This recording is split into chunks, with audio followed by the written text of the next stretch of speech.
design text trong với object មួយនៅក្នុង Canva Pro របៀបចែក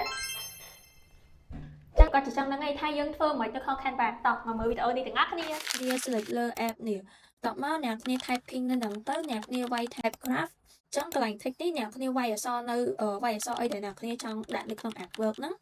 ហើយបន្តមកអ្នកគ្នាអាចជ្រើសរើសយក font បានកន្លែងនេះ font ចឹងអ្នកគ្នាឆ្លាញ់ font អីដាក់ font ហ្នឹងទៅសម្រាប់ artwork ហ្នឹងហើយនេះ alignment តែអ្នកគ្នាចង់សេរីវាទៅជ្រុងណាក៏បានដែរហើយកន្លែងនេះវិញគឺជា color តបមកអ្នកគ្នា scroll ចុះក្រោមអ្នកគ្នានឹងឃើញ web effect តបមកអ្នកគ្នារើយកអាជ្រុងកោងនេះតពេលអ្នកគ្នារើហើយអ្នកគ្នាចុចមកក្រោមហើយអ្នកគ្នានឹងឃើញ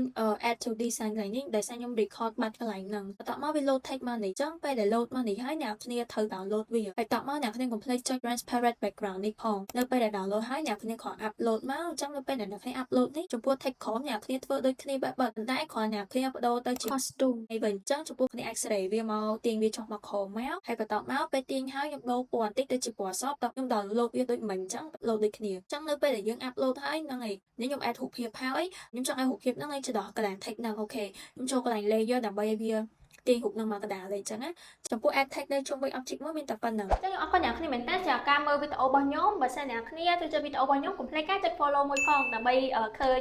វីដេអូថ្មីៗរបស់ខ្ញុំនេះមានចំណុចអីទាក់ទងជាមួយនឹង Canva កុំភ្លេចការ comment នៅខាងក្រោមនេះផងបាយបាយ